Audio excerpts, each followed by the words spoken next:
and welcome to another episode of 99% Tripping. I'm here to do the post mortem of the recently concluded first Anderson Tendulkar Trophy, the newly named Anderson Tendulkar Trophy. Weird as it sounds, I would have still liked it to be Patodi Trophy given the history and given the contribution of Tiger Patodi to Indian cricket. I would have liked the legacy to continue, but Sachin Tendulkar, as a great human as he has suggested some things for BCCI, and BCCI has agreed and accepted the suggestion given by Sachin, and they are going to honor the winning captain with the Patodi medal. That's nice. That's nice to continue with the legacy. So, coming to the first test is the first test for India in the new WTC cycle. It is also a beginning of new era, considering some of the legends of Indian cricket retired after the Australian tour. We have Rohit Sharma. We don't have Rohit Sharma. We don't have Virat Kohli. We don't have R. Ashwin. I don't think like Dinesh Karthik mentioned in his commentary stint that India is not going to miss much of their stalwarts except R. Ashwin, given that Virat Kohli was not in form post COVID, and Rohit Sharma was. I think Rohit Sharma was struggling with bit of hand-eye coordination. So if India has to miss someone, I think they are going to miss R. Ashwin, that also in home tests, given that he was not playing much of the overseas tests. Well, when we look at who India is missing, India is definitely missing some of its pace battery.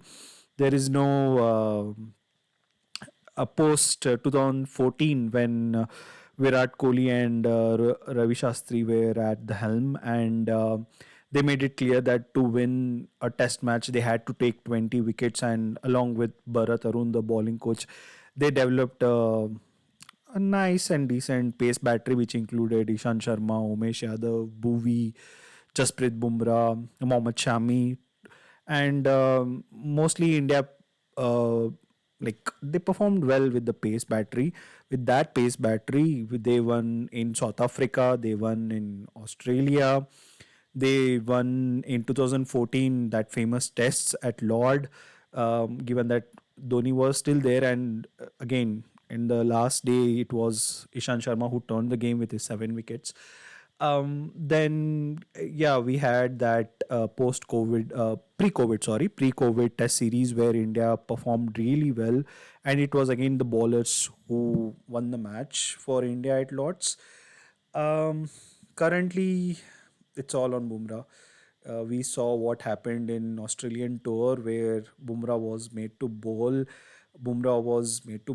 heavily. He was having to bowl so many overs that he had to break down after the tour.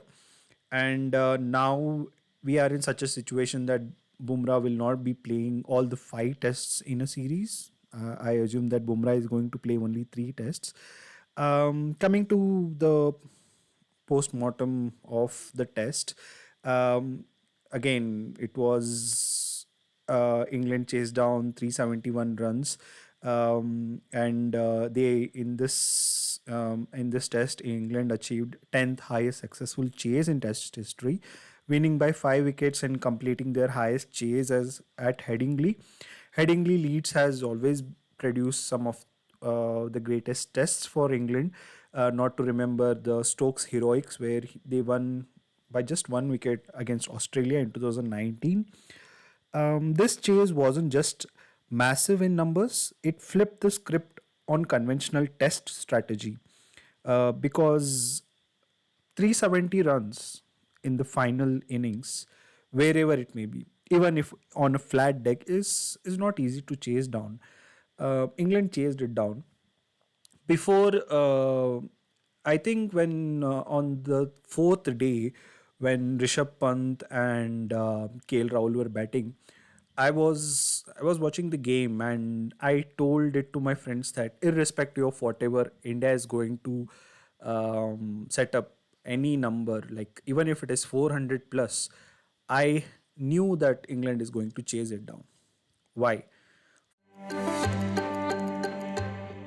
Firstly, I felt that England has that batting lineup.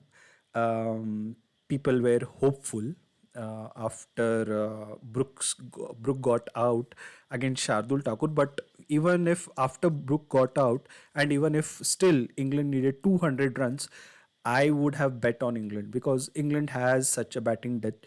They have Jamie Smith, who was to come. Wooks is a very decent batter. Cas, who can smack it around. We have seen it, what he has done in Pakistan, I guess. So I was always hopeful that England is going to chase down whatever the target India is going to set up. Another aspect is India's bowling. India was completely dependent on Bumrah, but Bumrah didn't take any wickets. There is also a news flying around that Bumrah is facing some injury. That is why he did not bowl when India took the second new ball. The second over was bowled on second over when India took the new ball. It was bowled by Jadeja, and Jamie Smith took on, and I think he smacked two sixes or something. So that was my prediction, because India went in with a very wrong bowling lineup. I felt I thought that Arshdeep should have played this game. Arshdeep is a bowler who swings the ball. The condition were very conducive for swing, and I don't think Shardul Thakur would make my playing 11. Um, I know that Shardul Thakur was picked ahead of Nitish Kumar Reddy for batting, but he would have made my 11 if India were playing in 2020, the last Test series. But I don't think Shardul Thakur is fit enough to feature in Test matches, let alone white ball cricket. Um, and also I felt that they needed someone like Akash Deep or Mukesh Kumar instead of Prasidh Krishna. Prasidh Krishna is known to concede runs. I think he was mainly picked based on his performance in the first half of IPL. Later off, he conceded a lot of runs in IPL. So I don't think Prasidh Krishna and Shardul Thakur should be playing in that test. India had a golden opportunity to win this test. Again, there are criticism flying around with respect to India's fielding. There is criticism with related to India's collapses. Interestingly, India's last 6 wickets contribution is lowest among all the test playing nations. That is a cause of concern. We have been facing this. I think this was around when Virat Kohli was the captain as well. We had, I think, one of the tours in 2016 or 17 when India went to England. There as well, it was Sam Curran, who used to come after the fall of sixth wicket or seventh wicket, and he used to score as many runs that would help England to win Test matches. So yeah, India, and on the other end, we did not have enough batters after the fall of sixth wicket to contribute as much as what England batsmen or later middle order contributed. So yeah, India has this problem from always. Moving ahead, when we look at the performances of England batsmen, Ben Duckett scored 149 runs. He had a huge opening partnership with Zach Crawley of 188 runs. Um, I think it all started with the duo bashing spin and intent. Ben Duckett was reverse sweeping, reverse scooping, switch hitting all around Jadeja, and Jadeja with such and with so much experience was still bowling straight, as DK was pointing out in latest episode of Crickbus. He was telling Harsha Bogle that he was really baffled at how Jadeja, with all his experience, was not bowling in rough. Later on, when he started bowling in rough, he got the dismissal of Stokes. he should have had Joe Root as well, and yeah, so many factors when we look at it. India were clueless. I felt India were not. I think India were undercooked a bit. The batting again, and coming to, I don't think England played that well. First innings as well. It was Brooks again. Jaiswal, if we had caught him, he would have departed early. I think Jaiswal dropped four catches, which costed India around 170 plus runs. Again, India. Again, it was all India's game. Um, India played well for 75 to 80% of the match, but they just let go of important moments. The bowling of England that has does not have that much spite as we would have imagined in the previous tours. I think it was Stokes who was making all. It was Stokes who was making the ball talk. Cars as well as just hit the deck bowler. Tongue has a bit of similar action to Jasprit Bumrah, and second innings he took three wickets in 1 over for no runs, and the collapse. It's ridiculous actually that India did not learn from the first innings. They just let the match slip from their hands. When Rishabh Pant and KL Rahul were batting, I thought India would gain the lead around 400 or 450 runs, but the later middle order and the tail enders, they just gave up. There is not much, if you look at it, that England did right. Like they considered a lot of runs. They lost wickets in heaps at times. They also had a mini collapses, but I think that England won important moments when it mattered. There were important moments in the match where if those moments were won by India, India would have sailed through or won this test easily. India failed to take advantage of the early starts. Coming to the positives of Indian team, the first innings there were centuries from Jaiswal, Gill. Then we had century from Rishabh Pant. Then Bumrah, as usual, took a fifer. In the second innings, we had a century from KL Rahul. We had a century again from Rishabh Pant. A shout out to Rishabh Pant after 2 months of heavy trolling. He performed really well. People are comparing him with Gilchrist and all, but I still think that he's fine with his batting. But I think something has changed after that fatal accident with related to his keeping. There was one moment where I think it was Stokes who and Jadeja was bowling to him through the rough, and the ball just looped up after hitting Stokes' gloves. Rishabh Pant was clueless. He was not moving. The ball just fell beside him. He could have grabbed it very easily. There as well, Rishabh was not aware. There are five centuries, 500s, yet the defeat. Is this the pinnacle of batting dominance or a collapse in discipline? It's hard to judge. Batting dominance, yes, it's really nice that we are seeing Jaiswal perform really well. I think Jaiswal will go a long way when it comes to test format. He should be considered as the next big thing in test cricket, given how he has performed in Australia, how he has performed in England. I think he has a long way to go with related to tests. Shubman Gill again um, has a good start with related to his captaincy. He scored a ton. Um, yeah, Rishabh Pant as well. As usual, I think that Rishabh Pant is just a red ball format player. I don't think he fits into a white ball cricket team. Um, yeah, given that he's flamboyant, he's aggressive, he's shot making, all the antics with related to his shots, one hand slap, overhead scoop, falling down, and everything that he does, it really suits Test cricket more than white ball cricket, I feel. So yeah, there was batting dominance, but there are concerns related to the collapse as well. Karun Iyer came back into the team after many years.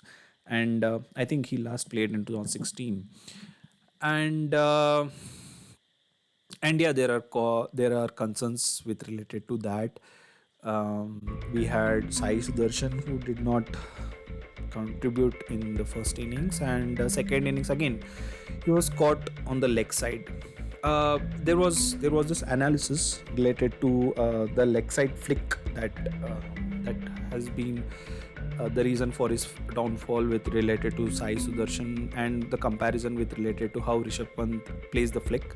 Sai Sudarshan is very early into the shot, and that is why he's getting caught on the leg side, whereas Rishabh Pant allows the ball to come to him and he plays it very late. That allows him to have control over the shot. Yeah, these are the. I think it's very early days for Sai Sudarshan, and I don't think that the team will be very concerned with related to his form. Yeah, there are some uh, technical adjustment that he has to make, and he will make it. And and also there is this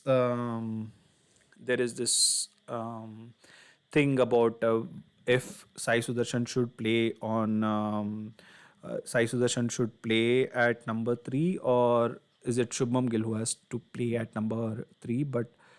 But as soon as the captaincy was announced, I think Shubham Gill made it very clear to Gautam Gambhir that he wants to play at number 4.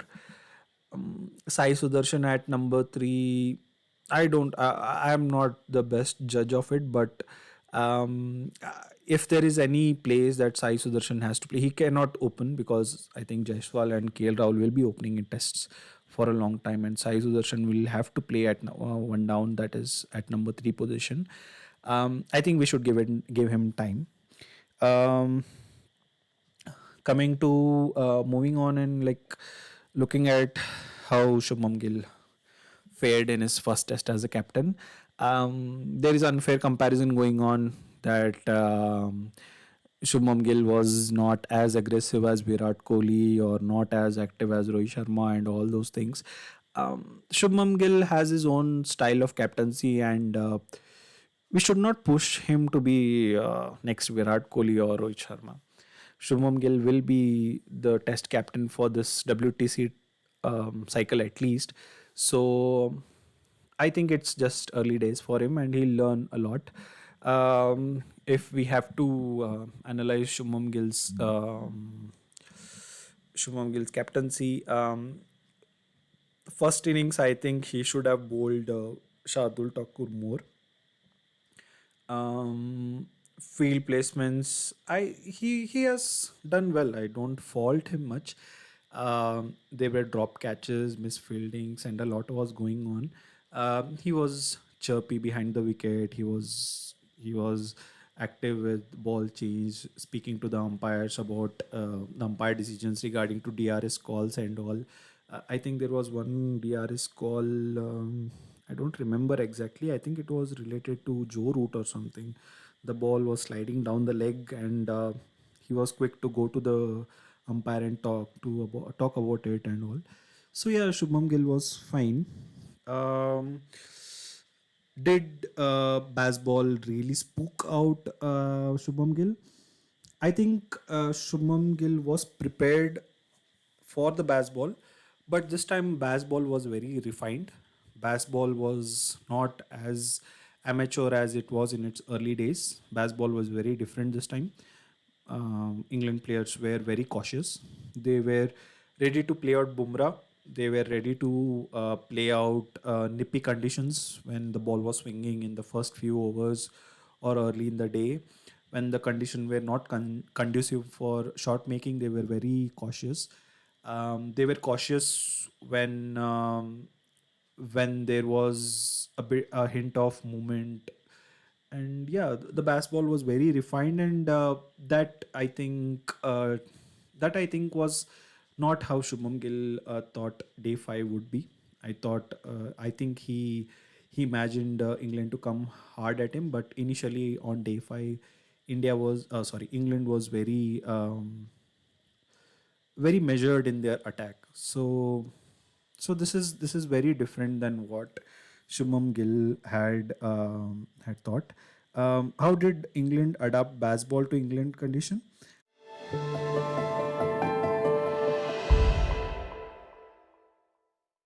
I think by balancing speed with sense. Uh, they they uh, they were very tactical in how to approach the target. They were very tactical about how to face Indian bowlers. They knew that the weakest link was Prasidh Krishna and Shardul Thakur, who went around six. The economy was around six for them, so that is again a cause of concern. Um, India missed again beyond the runs. India missed few chances. India missed key chances, dropped catches, lower order collapses, no wicket for Bumrah on day 5, as I mentioned earlier. Beyond the runs, the psychology, uh, the psychology, and missing those superstars who would make things happen just by their presence on the field. I think psychologically, India are still making the shift to this new era. So I think that India has to adjust to these new changes. um, I think the criticism that India is receiving is a bit harsh. This is still the first test, and there are still four tests to go. And Leeds Headingley is bit tough for a touring nation to win. And again, we have seen this with Australia as well. Australia has been scheduling the tests in such a way that it is not advantage to India. Previously, we used to see that India is to start their tour around Sydney or MCG, but last time when India went, the first test was at Perth, where again India did win it, but the touring have around when India arrives has been in such a way that they don't make an impact early in the series. So Headingley was a tough place to win.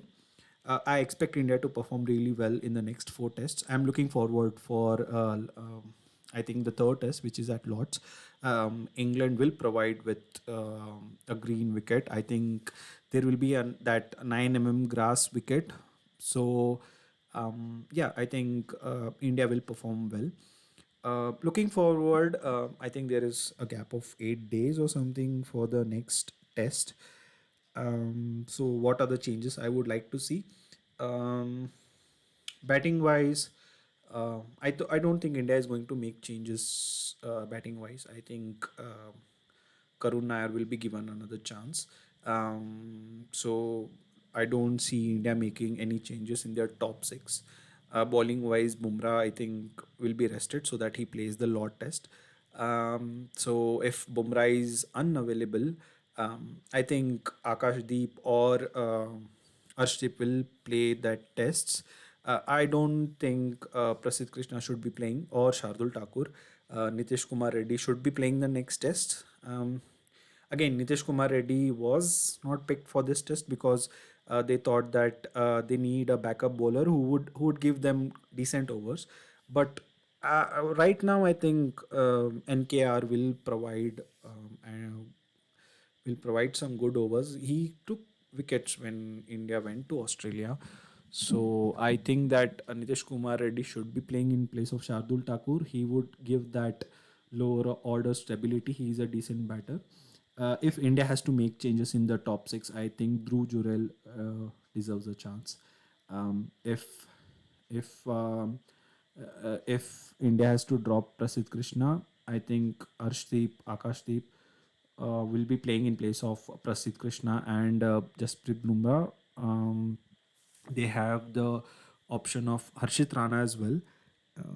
I don't think Harshit Rana deserves a place.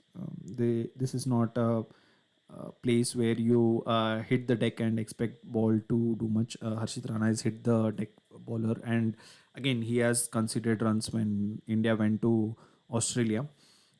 So I hope that Arshdeep gets a game. I'm looking forward to it because last year Arshdeep played in the county and he made a good impact. He picked a lot of wickets.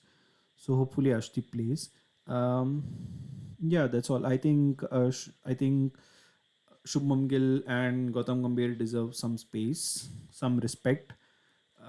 They are getting a lot of criticism. I know that India have lost. Out of 9 tests, they have just won one test and one draw, and rest they have lost it. Gautam Gambhir deserves some criticism since when New Zealand came to India and whitewashed them. He got a lot of criticism when India went to Australia. So yeah, this tour is make or break for Gautam Gambhir. I feel as a test coach. If not, I feel that BCCI will look into making some changes in team management. But that is for the rest. I think that thing will be looked after post this series. But for now, I think that they deserve some support. They deserve they deserve some space.